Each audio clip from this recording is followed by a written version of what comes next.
The night was heavy with silence, the kind of silence that doesn't calm you, but instead presses into your chest like a weight. He sat across from her in the dimly lit restaurant, the candles between them flickering in tiny bursts of defiance against the darkness. He wanted to impress her. He wanted to prove that he was enough, more than enough, and so he began to speak. He told her everything. He spoke of his struggles at work, his insecurities, the fear that sometimes made his hands shake when he thought of the future. He confessed his doubts, his past failures, his vulnerabilities, even the private ambitions that he wasn't sure he could ever achieve. And for a moment, she listened. Her eyes softened, she nodded, she touched his hand. He felt relief, almost euphoria, like the doors of his soul had been opened and finally understood. But within days, he noticed a shift. Her gaze grew colder, her tone sharper, her respect thinner. What had felt like intimacy revealed itself as dissection. She no longer looked at him as the man who could lead, but as the man who had just confessed that he might not be capable of leading at all. His openness had not inspired trust. It had invited judgment. He had given her the keys to his soul, and she had decided the house was not worth living in. This is where Machiavelli steps onto the stage, centuries old, yet frighteningly present. He whispered in his time, and still whispers today, that power is not in what you reveal, but in what you conceal. That the game of human relations, whether among rulers and subjects, or between a man and a woman, is governed not by bare truth, but by the strategic distribution of truth. And here lies the promise. If a man learns what not to say, if he learns that silence is not absence, but weapon, then he reclaims the aura that compels respect, desire, and loyalty. The thesis is brutal in its clarity. A man's power lies in what he conceals. Speak less. Withhold wisely. Guard your core as if it were a fortress. Because to disclose recklessly is to bleed out your strength before eyes that do not know how to honor it. To reveal everything is not vulnerability, it is self-sabotage. The strong man is not the one who blurts his soul into the air, but the one who carries mysteries within him, a depth that cannot be plumbed, a presence that cannot be entirely mapped. Machiavelli understood this truth not through abstract philosophy, but through the ruthless theater of politics. Princes who revealed their plans too soon were devoured. Leaders who confessed their doubts too openly were toppled. He wrote not to comfort, but to warn. Men who wish to hold power must master the art of appearance, must manage the flow of what is known and what remains unknown. And if this is true in palaces and battlefields, it is equally true in the bedroom, in the living room, across the dinner table. But what does it mean in practice? It means there are things you never tell a woman, not because she is your enemy, but because she is your mirror, and a mirror cannot help but magnify weakness. If you reveal your deepest fears without mastery, you ask her to carry a burden she does not want. If you confess every detail of your failures, you hand her evidence to question your strength. If you explain your every move, you strip away the tension that makes her respect your unpredictability. And if you lay bare the totality of your ambitions, you rob her of the mystery that keeps her invested in the unfolding story of your life. Why is this so difficult for men? Because we are told that honesty is the highest form of love, that transparency equals trust. But the harsh reality is that women do not fall in love with what is exposed. They fall in love with what is concealed. They fall in love with the sense that there is more to you than they can ever fully possess, more to you than can be exhausted in a single confession. They fall in love with the unknown, with the aura of possibility. And when you kill that mystery by spilling every truth at her feet, you extinguish the very fire that drew her to you in the first place. Think about it. Which figure commands more fascination? The man who explains himself endlessly, or the man whose silence forces you to wonder, to lean in, to seek the hidden chapters? Which one exudes gravity? Which one maintains control? Machiavelli would laugh at the idea that power is gained through naked confessions. He knew that power is theater, that a leader must sometimes wear masks. That strength is preserved not by bearing your wounds, but by concealing them until they have scarred over. This is not a call to deceit. This is not a call to manipulation. It is a call to sovereignty, to the recognition that your inner world is your kingdom, and not all who walk into your life are worthy of ruling it. A king who hands out his crown to every passerby is not noble, he is pathetic. A man who vomits his insecurities in search of comfort does not inspire, he depletes. To lead in love, to lead in life, you must master the art of silence, of partial revelation, of speaking enough to intrigue, but never so much that you can be mapped and conquered. And so we arrive at the heart of Machiavelli's counsel. Concealment is not cowardice, it is strategy. Silence is not emptiness, it is design. And power does not lie in how much you reveal, but in how much you refuse to let slip from your grip. Because when a woman looks at you and feels there are parts of you she cannot quite reach, when she senses that there are rooms in your mind where she has not been invited, when she knows that even in intimacy you remain sovereign, she does not lose interest, she becomes obsessed. Now the question becomes, what exactly should a man never reveal? And why does revealing it destroy him? First, never reveal the full extent of your insecurities. Every man carries them. They are the shadows that trail behind ambition, the doubts that whisper even in moments of victory.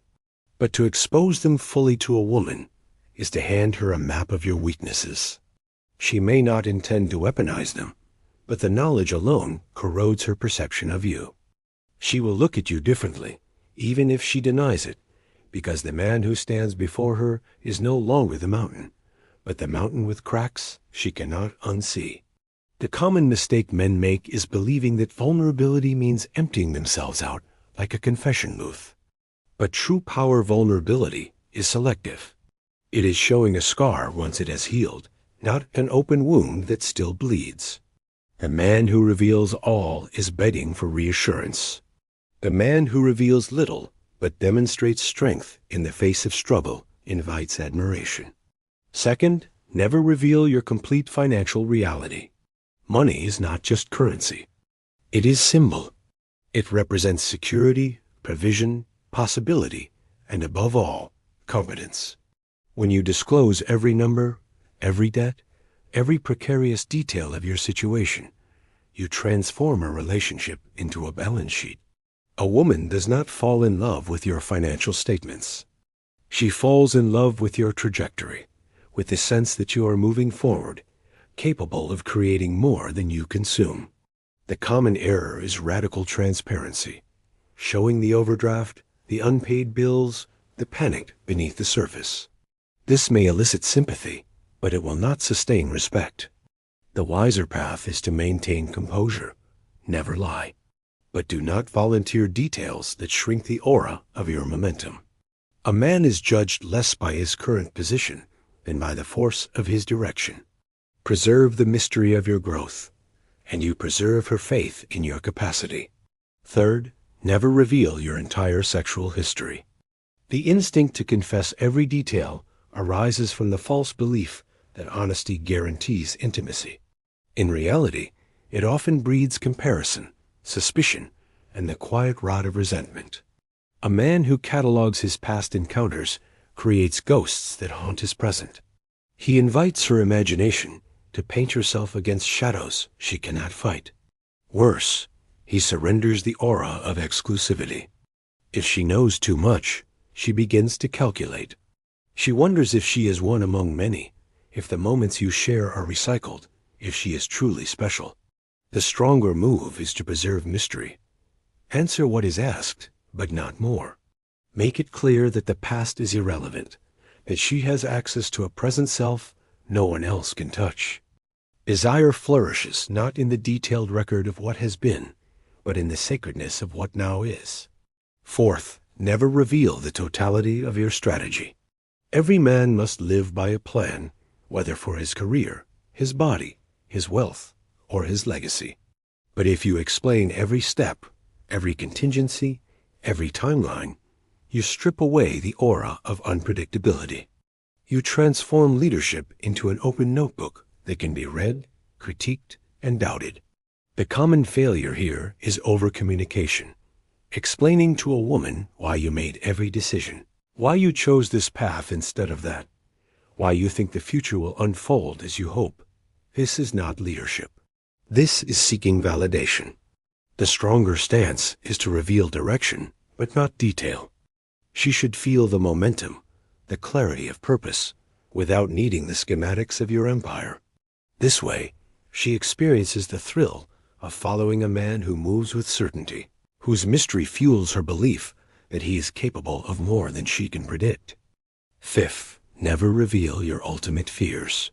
Fear is the most sacred of all inner possessions, because it governs the boundaries of your courage. To confess your deepest fear is to hand someone a lever to move you.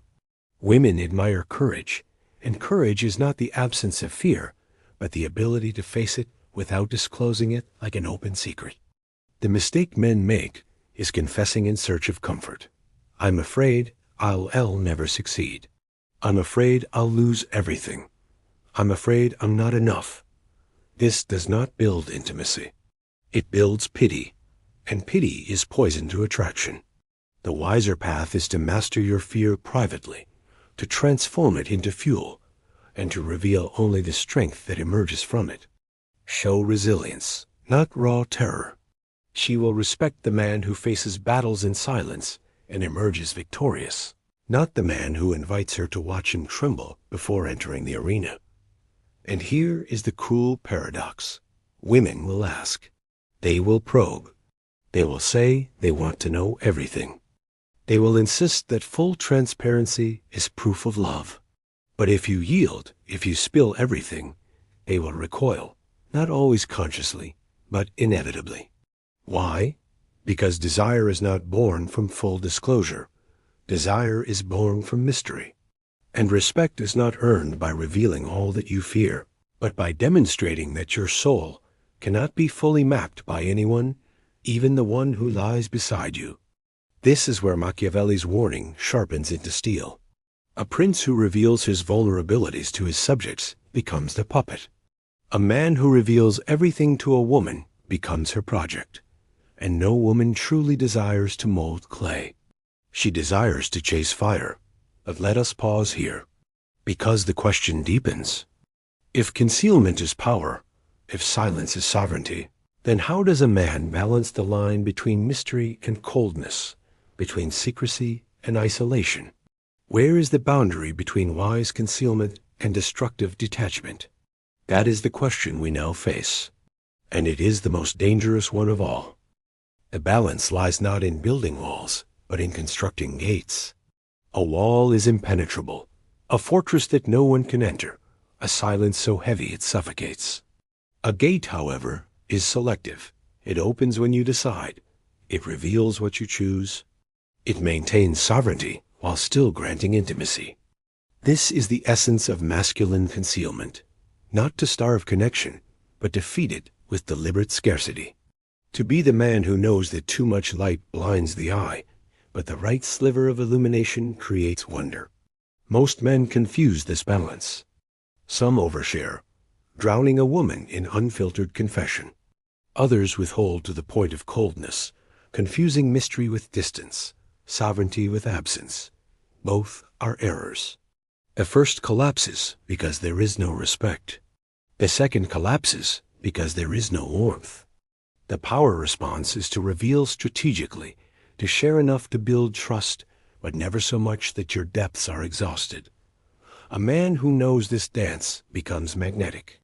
His presence becomes a puzzle, always partially solved, but never complete. And it is in this incompletion that desire burns hottest. Imagine two leaders. One explains every intention, every resource, every vulnerability to his followers. He is applauded for his openness, but in the end, no one fears him, no one obeys him. The other speaks in signals, reveals his direction, but never his entire playbook. His people follow because they sense he knows more than he says. They lean in, they wonder, they obey, because he has cultivated an aura of control. Which leader survives longer? Which leader commands more? The answer is obvious. And the principle is identical in love. The tragedy is that men are conditioned otherwise. They are told by modern voices that honesty means spilling everything, that the highest proof of devotion is emotional nakedness. But Machiavelli knew better. He knew that human beings do not operate on ideals but on instincts. And instinctively, no woman can admire the man who makes her his therapist. She may comfort him in the moment, but the very act erodes her attraction. Why? Because she does not want to mother him. She wants to be led by him. She wants to feel the pulse of his power, the security of his composure, the unshakable sense that he carries burdens without crumbling beneath them. So the question becomes, how does a man practice concealment in daily life? It begins with discipline over his tongue.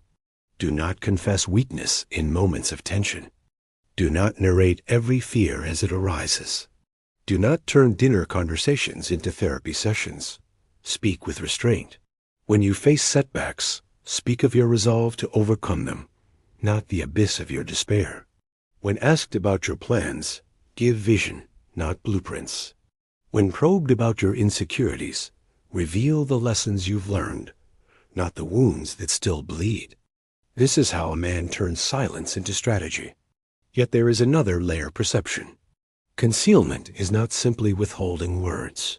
It is cultivating the kind of presence that suggests depth beyond what is seen. It is in the way you hold eye contact without rushing to explain yourself. It is in the way you listen more than you speak.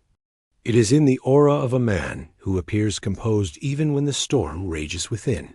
The silence is not emptiness. It is pressure. It is gravity. It is the unspoken command that makes others lean toward you, desperate to know what you think, what you feel, what you might reveal next. This is why concealment is not cruelty, but gift.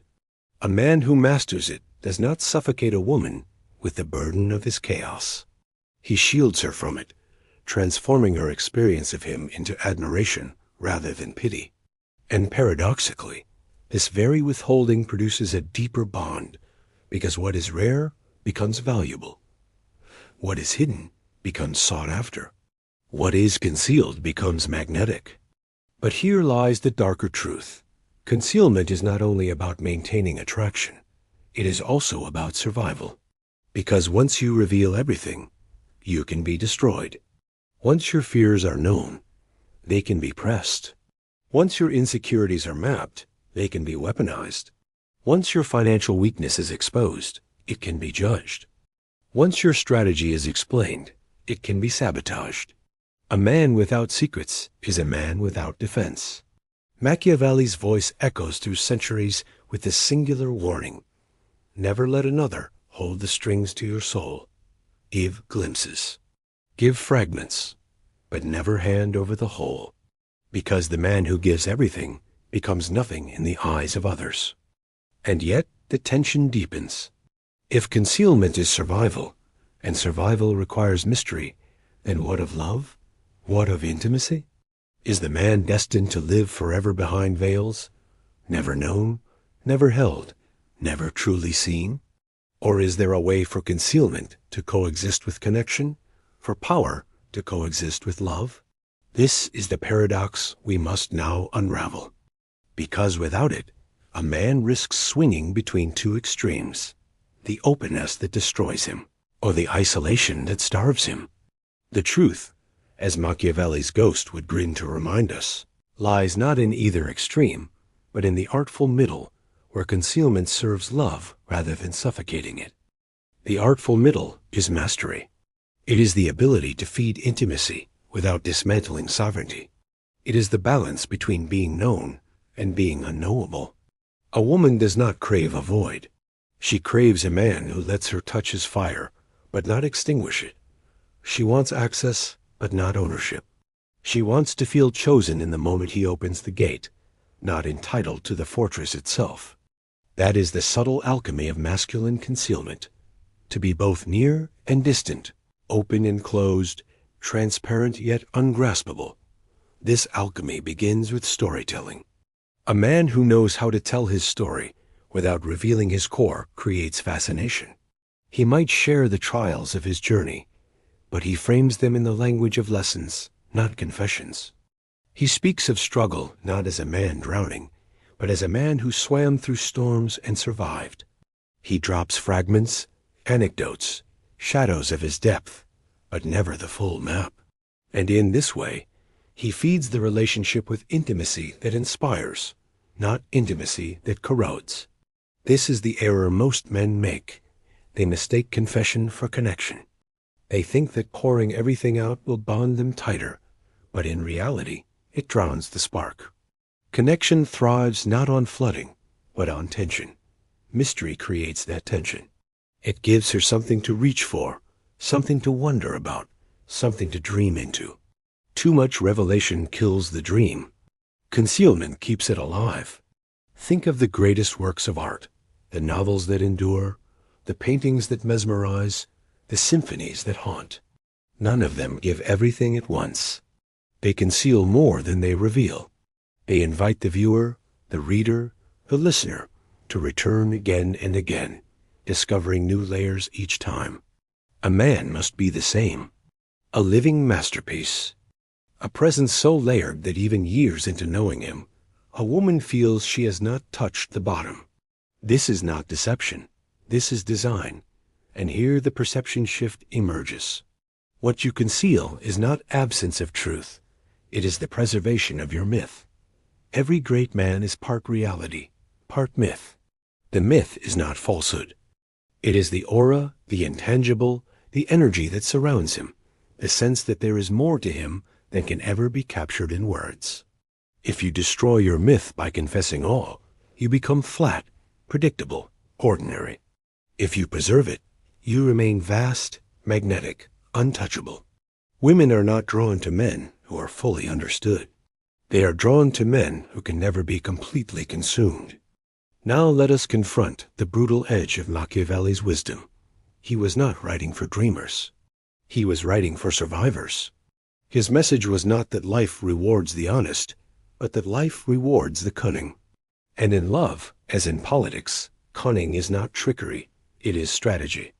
If you want respect, you must preserve the aura of power. If you want desire, you must maintain the mystery of depth. If you want loyalty, you must show strength in what you reveal and sovereignty in what you conceal. The man who cannot do this will always suffer the same fate. He will overexpose himself. He will watch as her admiration dwindles. He will notice her eyes drift, her tone sharpen, her desire cool. He will not understand why, because he thought honesty was enough. But honesty is not the currency of attraction. Power is. And power comes not from revealing everything, but from holding something back.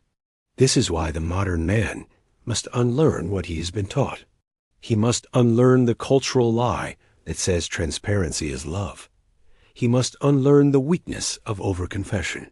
He must unlearn the self-sabotage of turning a woman into his confessor.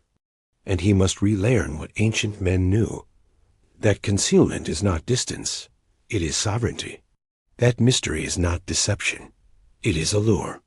That silence is not emptiness, it is dominance. So let us return to the central thesis with renewed force. A man's power lies in what he conceals, not in what he parades, not in what he confesses, not in what he hands over freely. Power lives in the withheld, in the unspoken, in the depths that remain untouched. And yet, we cannot stop here, because now the question sharpens to its final point. If concealment is power, and power fuels attraction, then what does this mean for the modern man in his daily relationships?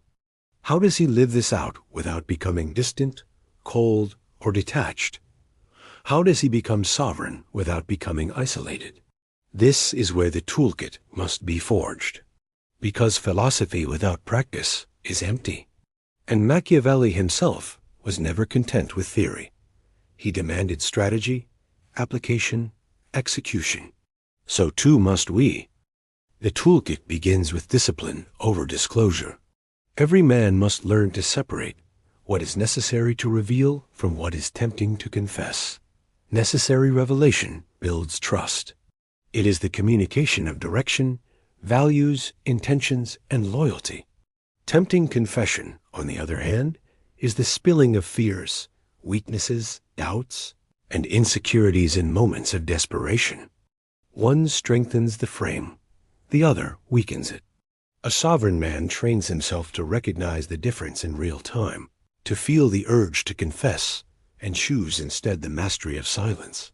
Second, practice the art of layered revelation. Do not give everything at once. Allow her to peel you slowly, like a story told in chapters, rather than a document dumped in her lap. Reveal selectively, at the right time, in the right context, when the lesson is complete and not when the wound is fresh. This keeps the mystery alive and builds respect, because every revelation feels intentional, not desperate. She must feel that you chose to let her in, not that you couldn't hold it together. Third, cultivate emotional composure. Concealment is not simply about withholding words. It is about embodying calm under pressure. If your emotions erupt recklessly, your silence means nothing. Control your face, your tone, your body language. Speak with weight, not speed. Pause when others expect you to rush. A man who carries composure sends the signal that he knows more than he says, that storms may rage inside, but he will not let them spill recklessly into the room. Fourth, develop an aura of unpredictability. This does not mean chaos or deceit. It means that your moves cannot be fully predicted or mapped. You may shift careers, launch ventures, take risks, and pursue dreams without announcing every detail beforehand.